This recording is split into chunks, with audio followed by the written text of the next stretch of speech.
मेरे YouTube channel पर आइए आज हम पढ़ते हैं कहानी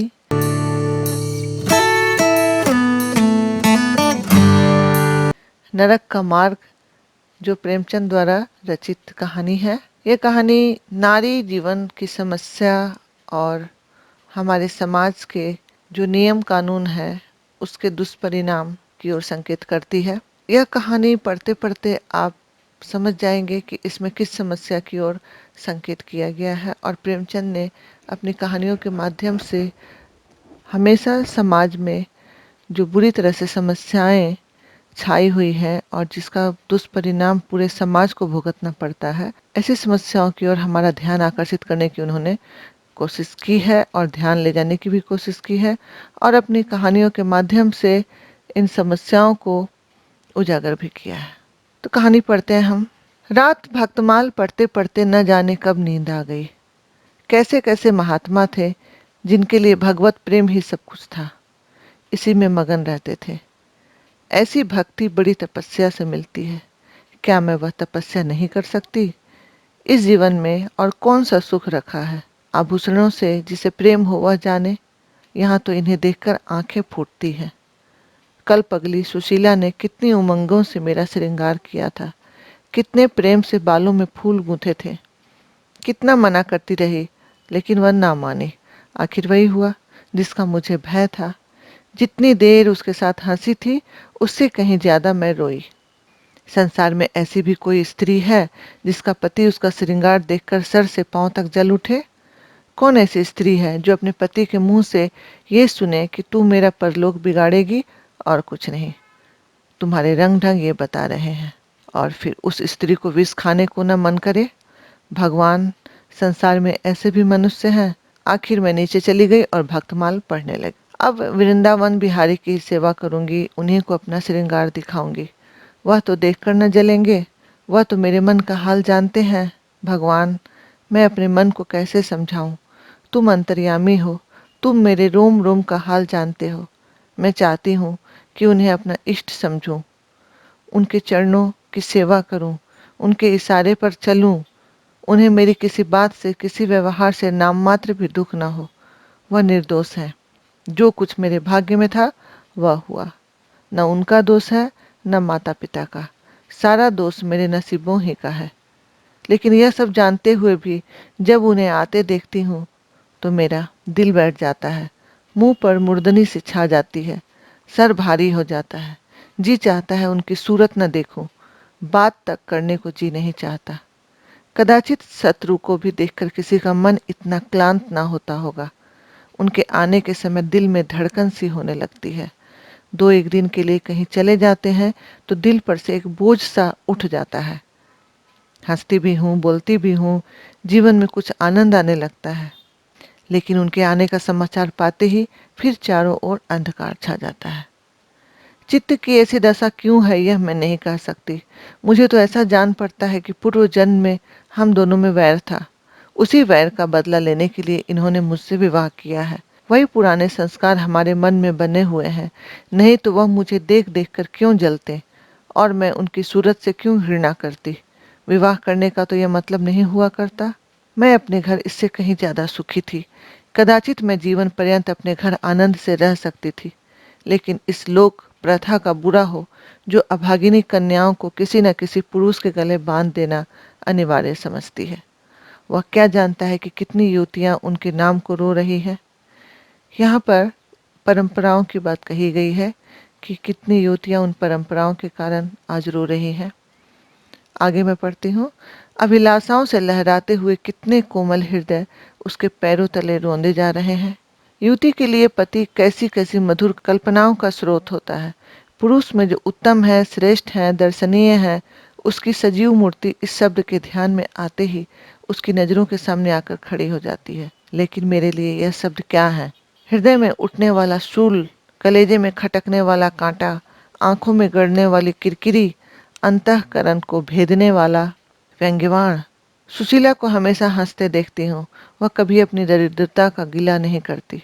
गहने नहीं है उसके पास, कपड़े नहीं है, भाड़े के नन्हे से मकान में रहती है, अपने हाथों घर का सारा कामकाज करती है, फिर भी उसे रोते नहीं देखती।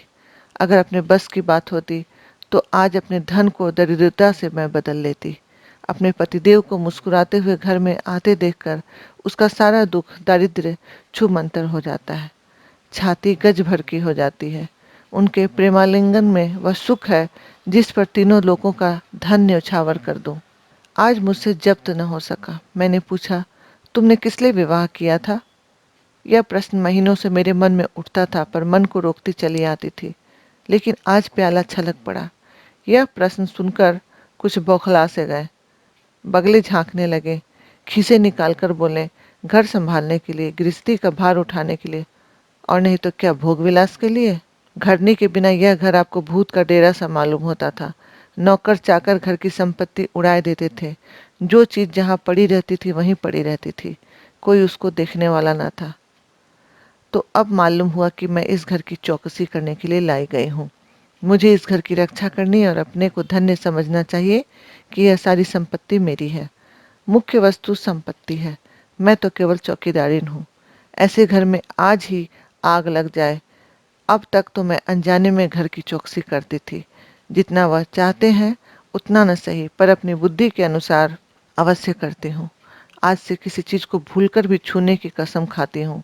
यह मैं जानती हूँ कि कोई पुरुष घर की चौकसी के लिए विवाह नहीं करता, और इन महाशय ने चिढ़कर यह बात मुझसे कही। लेकिन सुशीला ठीक कहती है, इन्हें स्त्री के बिना घर सूना लगता होगा, उसी तरह जैसे पिंजड़े में चिड़िया को न देखकर पिंजड़ा सूना लगता है। यह है हम स्त्रियों का भाग्य। मालूम नहीं इन्हें मुझ पर इतना संदेह क्यों होता है। जब से नसीब इस घर में लाया है, इन्हें बराबर संदेह मूलक कटाक्ष करते देखती हूँ। क्या कारण है? जरा बाल गुथवा कर बैठी और यह ऊँट चबाने लगे। कहीं जाती नहीं, कहीं आती नहीं, किसी से बोलती नहीं, फिर भी इतना संदेह। यह अपमान असह्य है। क्या मुझे अपनी आबरू नहीं प्यारी है? यह मुझे इतनी छिछोरी क्यों समझते हैं? इन्हें मुझ पर संदेह करते लज्जा भी नहीं आती? काना आदमी किसी को हंसते देखता है तो समझता है लोग मुझी पर हंस रहे हैं। शायद इन्हें भी यही वहम हो गया है कि मैं इन्हें चिढ़ाती हूँ। अपने अधिकार के बाहर कोई काम कर बैठने से कदाचित हमारे चित्त की यही वृत्ति हो जाती है। भिक्षुक राजा की गद्दी पर बैठकर चैन की नींद नहीं सो सकता। उसे अपने चारों तरफ शत्रु ही शत्रु दिखाई देंगे। मैं समझती हूँ सभी शादी करने वाले बुढ़ों का यही हाल है। आज सुशीला के कहने से मैं ठाकुर की झांकी देखने जा रही थी। अब यह साधारण बुद्धि का आदमी भी नहीं समझ सकता है कि फूहड़ बहू बनकर बाहर निकलना अपनी हंसी उड़ाना है। लेकिन आप उसी वक्त न जाने किधर से टपक पड़े और मेरी ओर तिरस्कारपूर्ण नेत्रों से देखकर बोले, कहाँ की तैयारी है? मैंने कह दिया, जरा ठाकुर जी की झांकी देखने जा रही हूँ। इतना सुनते ही त्योरियां चढ़ाकर बोले, तुम्हें जाने की कुछ जरूरत नहीं। जो स्त्री अपने पति की सेवा नहीं कर सकती, उसे देवताओं के दर्शन से पुण्य के बदले पाप होता है। मुझसे उड़नी चली हो? मैं आज की औरतों की नस नस पहचानता हूँ। ऐसा क्रोध आया कि बस अब क्या कहूँ। उसी दम कपड़े बदल डाले और प्रण किया कि अब कभी दर्शन करने न जाऊंगी। इस अविश्वास का भी कुछ ठिकाना है? न जाने क्या सोचकर रुक गई। उनकी बात का जवाब तो यही था कि उसी क्षण घर से चल पड़ी होती तो देख लेती कि मेरा क्या कर लेते। इन्हें मेरे उदास और विमन रहने पर आश्चर्य होता है। मुझे मन में कृतज्ञ समझते हैं। अपनी समझ में इन्होंने मेरे साथ विवाह करके शायद मुझ पर एहसान किया है। इनकी बड़ी जायदाद और इतनी विशाल संपत्ति की स्वामिनी होकर मुझे फूले न समाना चाहिए। आठों पहर इनका यशगान करते रहना चाहिए था। मैं यह सब कुछ न करके उल्टे और मुंह लटकाए रहती हूँ। कभी कभी मुझे बेचारे पर दया भी आती है। यह नहीं समझते कि नारी जीवन में कोई ऐसी वस्तु भी है जिसे खोकर उसकी आंखों में स्वर्ग भी नरक तुल्य हो जाता है। 3 दिन से बीमार है। डॉक्टर कहते हैं बचने की कोई आशा नहीं, निमोनिया हो गया है। पर मुझे न जाने क्यों इसका गम नहीं। मैं इतनी वज्र हृदय कभी न थी। न जाने वह मेरी कोमलता कहाँ चली गई। किसी बीमार की सूरत देखकर मेरा हृदय करुणा से चंचल हो जाता था। मैं किसी का रोना नहीं सुन सकती थी। वही मैं हूँ कि आज 3 दिन से उन्हें अपने बगल के कमरे में पड़े कराहते सुनती हूँ और एक बार भी उन्हें देखने नहीं गई। आंखों में आंसू तो दूर की बात थी।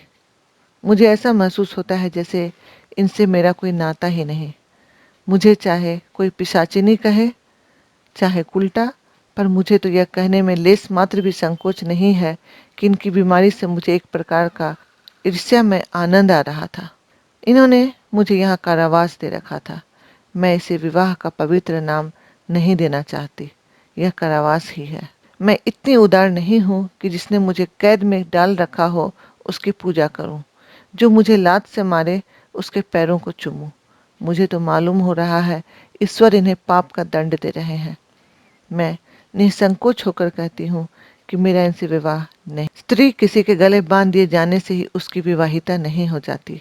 वही संजोग विवाह का पद पा सकता है जिसमें कम से कम एक बार तो हृदय प्रेम से पुलकित हो जाए। सुनती हूँ महाशय अपने कमरे में पड़े पड़े मुझे कोसा करते हैं, अपनी बीमारी का सारा बुखार मुझ पर निकालते हैं, लेकिन यहाँ इसकी परवाह नहीं। जिसका जी चाहे जायदाद ले, धन ले, मुझे इसकी जरूरत नहीं है। आज 3 महीने हो गए मैं विधवा हो गई। कम से कम लोग यही कहते हैं। जिसका जो जी चाहे कहे, पर मैं अपने को जो समझती हूँ वह समझती हूँ। मैंने चूड़ियाँ नहीं तोड़ी, क्यों तोड़ूं? मांग में सिंदूर पहले भी न डालती थी, अब भी नहीं डालती। बूढ़े बाबा का क्रियाकर्म उनके सुपुत्र ने किया, मैं पास न फटकी। घर में मुझ पर मनमानी आलोचनाएं होती हैं। कोई मेरे गुथे हुए बालों को देखकर नाक से कुड़ता है, कोई मेरे आभूषणों पर आंख मटकाता है। यहाँ इसकी चिंता नहीं। इन्हें चिढ़ाने को मैं भी रंग बिरंगी साड़ियाँ पहनती हूँ और भी बनती संवरती हूँ। मुझे जरा भी दुख नहीं है, मैं तो कैद से छूट गई जैसे।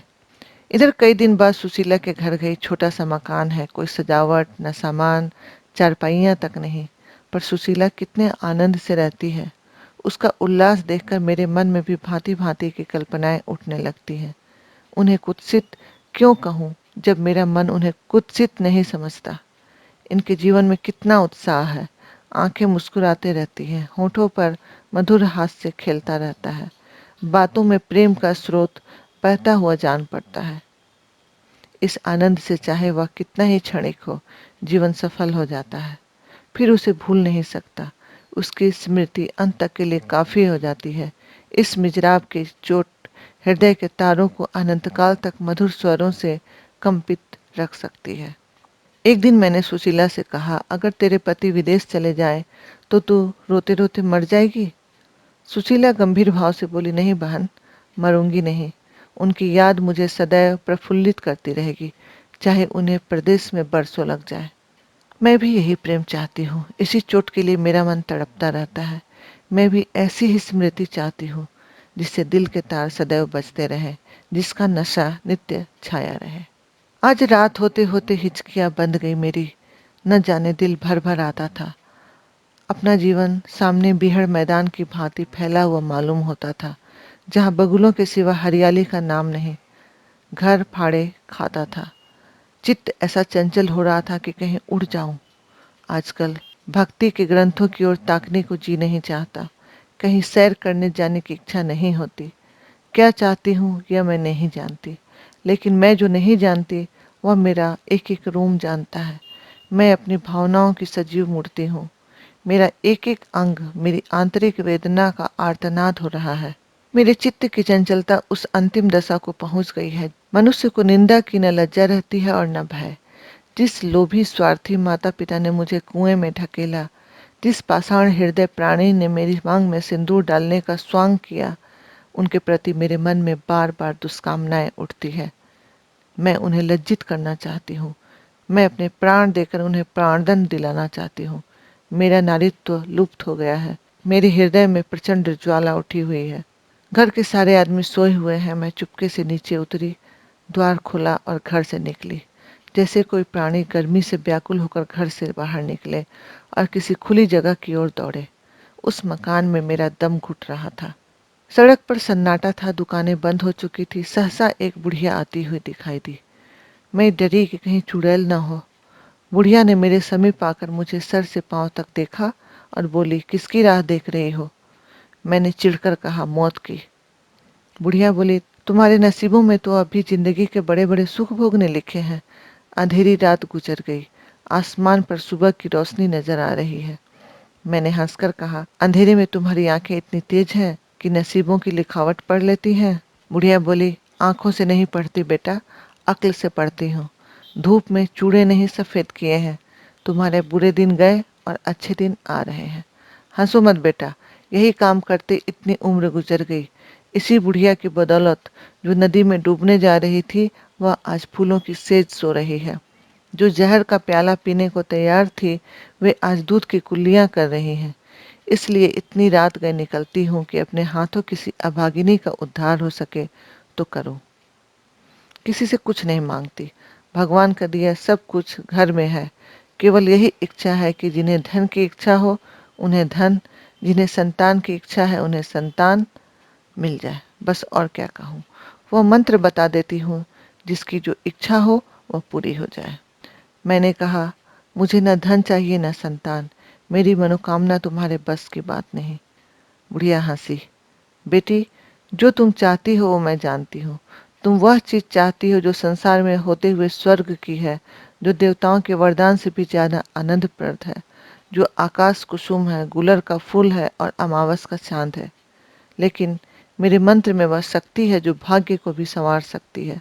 तुम प्रेम की प्यासी हो, मैं तुम्हें उस नाव पर बैठा सकती हूँ जो प्रेम के सागर में प्रेम की तरंगों पर क्रीड़ा करती हुए तुम्हें पार उतार दे।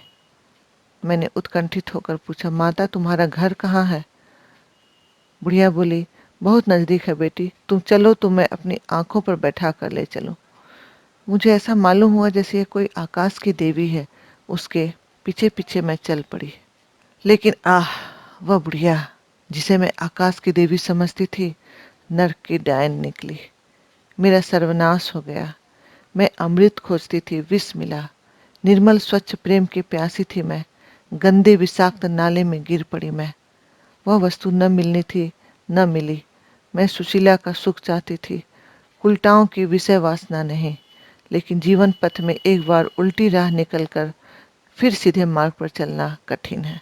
लेकिन मेरे अधःपतन का अपराध मेरे सर नहीं, मेरे माता पिता और उस बूढ़े पर है जो मेरा स्वामी बनना चाहता था।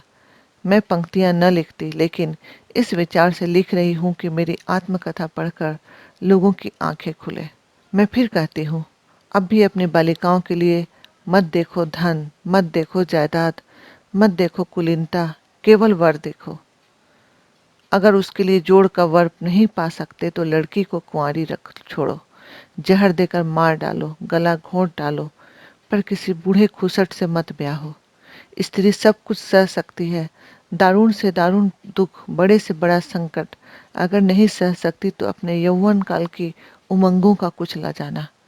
रही मैं, मेरे लिए अब इस जीवन में कोई आशा नहीं। इस अधम दशा को भी उस दशा में न बदलूंगी जिसे निकल के आई हूँ। यहाँ पर स्त्री अंत में कह रही है कि यह अधम दशा है। एक पतित वाली दशा में वह पहुंच चुकी है, उस दशा से निकलने के लिए जो उसे किसी भी तरह सहन न था। लेकिन फिर भी वह उस दशा में लौटना नहीं चाहेगी, इस अधम दशा को छोड़कर। यानी यह अधम दशा जो है वह भी उस दशा से ज्यादा बेहतर है जहाँ पर वह घुट घुट कर जी रही थी। ये थी कहानी जहाँ पर प्रेमचंद जी ने एक अच्छा संदेश दिया है सभी माता पिता को, समाज को, कि किसी लड़के के लिए सबसे महत्वपूर्ण क्या होता है। अगर आप उसे सही वर नहीं दे सकते हैं तो भले उसे कुंवारी रख छोड़े, पर गलत विवाह सर्वनाश का कारण बनता है, सभी के लिए बर्बादी की वजह बन जाती है। इसलिए लड़कियों की भी सोचनी होगी, हमारे समाज को, माता पिता को।